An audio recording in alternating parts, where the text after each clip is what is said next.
Assalamualaikum warahmatullahi wabarakatuh. Waalaikumsalam. Alhamdulillah, salatu wassalamu ala rasulillah wa ala alihi wa sahbihi wa man wala. Alhamdulillah, kita sedang bersama dengan Ustaz Ali Hasan Bawazir.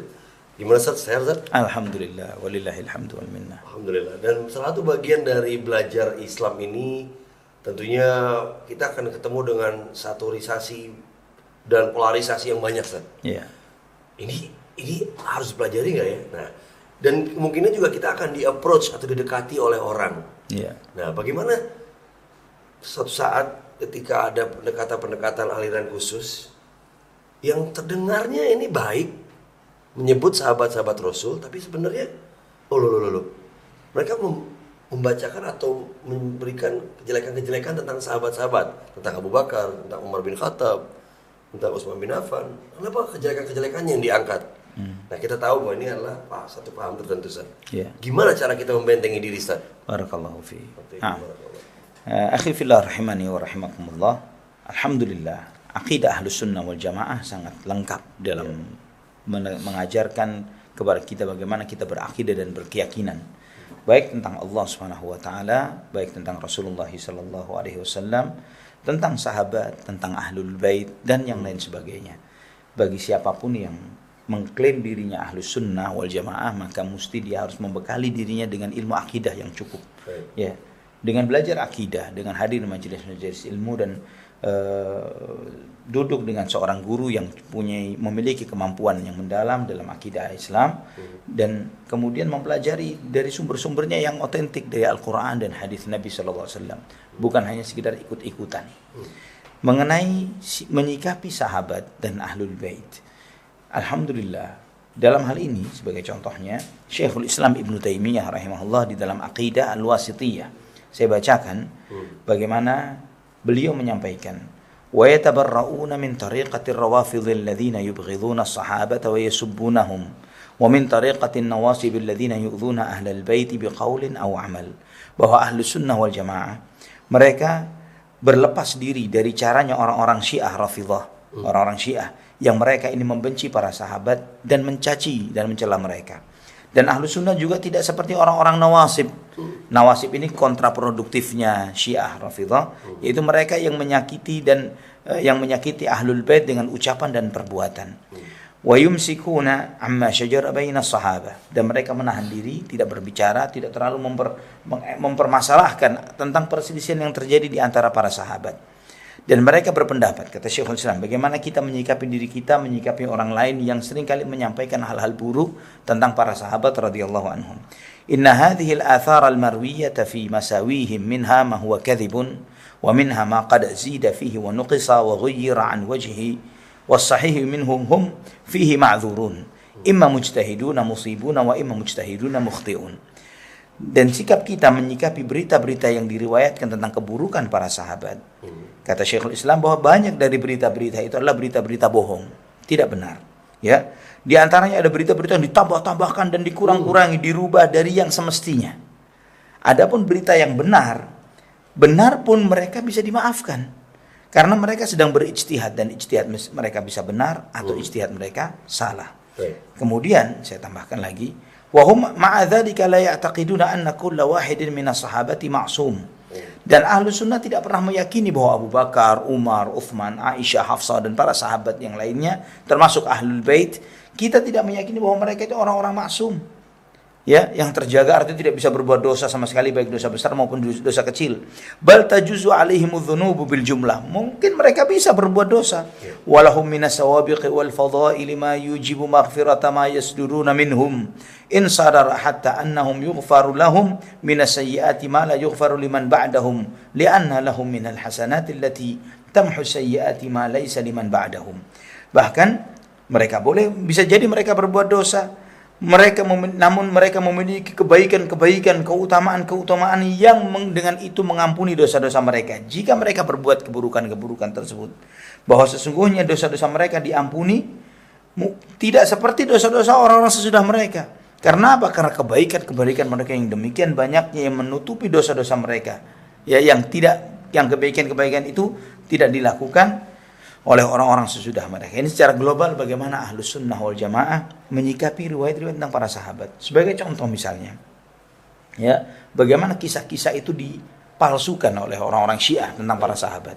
Setiap hari Asyura, orang-orang Syiah itu membuat kisah-kisah yang dengan itu mereka meratap, mereka menangis, mereka begini, mereka sampai membuat miniatur keranjang bayinya saudaranya Husain bin Ali atau putra atau putrinya Husain bin Ali. Mereka membuat ini nanti terbunuh, ini begini, membuat mereka drama-drama seperti itu.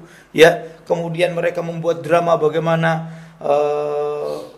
Umar bin Khattab mendobrak rumah Fatimah dan Fatimah yang menahan pintu itu sampai pintunya itu jebol, kemudian Fatimah terjatuh tertelungkup dalam keadaan hamil yang kemudian keguguran, ya, dan maka bayi itu namanya Muhsin, dan terus demikian. Ini kebohongan Syiah, ya. Mereka tidak bisa membawakan satu pun riwayat, sedikit pun riwayat untuk membenarkan kisah ini.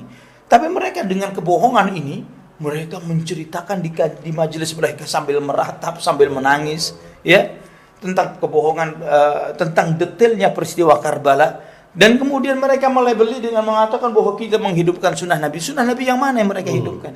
Sunnah Nabi yang mana? Apakah sunnah Nabi meratap? Sunnah Nabi menangisi jenazah cucu beliau? Nabi SAW pernah menyikapi adanya salah seorang paman beliau, Hamzah bin Abdul Muttalib, mati syahid, dibunuh oleh orang-orang musyrikin Quraisy pada perang Uhud. Ya, apakah Nabi SAW mengajarkan untuk meratapi hari matinya Hamzah? Ya. Tidak ada sama sekali. Bagaimana mereka menisbatkan hal ini sebagai sunnah Nabi SAW? Ini mereka berdiri, agama Syiah ini berdiri di atas kebohongan, ya. Dan kemudian mereka membangun di atas kebohongan, dan kemudian mereka berdakwah di atas kebohongan. Allahul musta'an. Tapi klaim mereka adalah, kalian tidak tahu banyak tentang kami tidak seburuk yang kalian bayangkan. Yeah. Satu, mereka selalu mengatakan hal itu. Nah. Dan yang kedua, jika ini adalah sebuah ancaman buat kita, ya, apa yang harus kita lakukan supaya kita tidak terkontaminasi ajaran-ajaran sesat? Salah satu di antara sekian banyak ajaran sesat. Nah, ketika mereka mengatakan bahwa kami tidak seperti yang Anda bayangkan, ceritakan diri Anda apa adanya kalau mereka mau. Ya. Tapi mereka ahli taqiyah, dan mereka mengakui mereka adalah ahli taqiyah, dan mereka menjadikan taqiyah itu artinya kebohongan, menyembunyikan keyakinan yang sebenarnya dari diri mereka adalah bagian dari agama. Bahkan mereka mengajarkan bahwa itulah ajaran Rasulullah, ajaran Ali bin Abu Thalib, ajaran Hasan, ajaran Husain radhiyallahu anhum ajma'in. Bahwa mereka bertaqiyah. Lucunya, kita tanya kepada mereka, jika benar Ali bin Abu Thalib bertaqiyah, Hasan dan Husain bertaqiyah, padahal mereka hidup di masa kejayaan Islam, mereka taqiyah dari apa dan siapa? Ya, apakah mereka bertaqiyah dari kaum muslimin?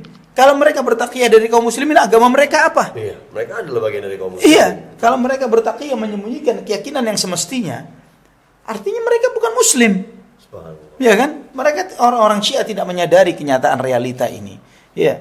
Tunjukkan asli Anda, ceritakan buku-buku Anda, bukakan kepada kami, sampaikan kepada kami bagaimana kandungan isi dari kitab Anda, Usulul Kafi, Furu'ul Kafi, Al-Istibsar, Man La Yahduruhul Faqih, Al-Faqih, dan seterusnya. Ya, buku-buku itu, Tahdhibul Ahkam. Tunjukkan kepada kami buku-buku itu, kami ingin membaca. Dan di situ akan tersingkap aslinya mereka, tidak seperti mereka bilang. Misalnya, salah seorang ulama mereka yang bernama An-Nuri At-Tubrusi, ya, menulis sebuah buku yang berjudul Faslul Khitab fi Itsbati Tahrifi Kitab Rabbil Arbab. Faslul Khitab fi Itsbati Tahrifi Kitab Rabbil Arbab, kata pemutus, penjelasan yang jelas yang menetapkan bahwa Al-Qur'an itu sudah dirubah-rubah. Ini ulama mereka, An-Nuri At-Tubrusi. Bisa jadi orang Syiah, oh itu kan An-Nuri At-Tubrusi. Ya, itu kan ulama salah seorang di antara. Kita tanya, siapa An-Nuri At-Tubrusi? Bagaimana kedudukannya? Ya, di mana dia dimakamkan? Dia dimakamkan di tempat yang dikeramatkan, jadi kuburan keramat, ditaruh di sebuah mimbar, ditaruh di mihrab kuburannya, dijadikan tempat ziarah. Ya, sampai hari ini kuburannya diziarahi dan menjadi salah satu tempat keramat di kalangan kaum Syiah. Yang seperti ini menunjukkan bahwa yang bersangkutan sangat dihormati oleh orang Syiah. Tidak mungkin tidak, walaupun mereka menolak begini begitu, tapi ini asli Anda. Ini asli Anda yang kalian tidak bisa menyembunyikan topeng ini dari seluruh umat manusia. Nah, bagaimana sikap kita Ahlus Sunnah? Sikap kita belajar sunnah. Belajar akidah yang benar. Ketika Anda belajar tauhid yang benar, mana tauhid, mana syirik. Kemudian Anda meyakini tentang akidah yang sahih, akidah Ahlus Sunnah wal Jamaah. harus hatam mengaji kitab Tauhid Syekh Muhammad bin Abdul Wahab, harus hatam misalnya Ushul Tsalatsa, ya Kasyfus Syubuhat. Setelah itu hatam kitab Aqidah Al-Wasithiyah Ibnu Taimiyah atau Aqidah At-Tahawi Abu Ja'far At-Tahawi. Harus duduk dengan majelis ustaz ulama-ulama atau Lum'atul I'tiqad Al-Imam Ibnu Qudamah dan yang lainnya, buku-buku akidah Ahlus Sunnah. Hatam buku itu di depan seorang guru dengan seorang syekh, ngaji buku tersebut, maka insya Allah Anda imun dari akidah-akidah yang sesat dan menyimpang ini. Itu caranya. Insyaallah. Terima kasih banyak atas pencerahannya, Ustaz. Alhamdulillah. Semoga kita dibentengi dan selalu dijaga oleh Ya Allah Karim. dari ajaran-ajaran yang menjauhkan kita dari ketakwaan dan ketauhidan. Ya Karim. Barakallahu fiik. Wa fiik barakallah. Jazakumullah khairan.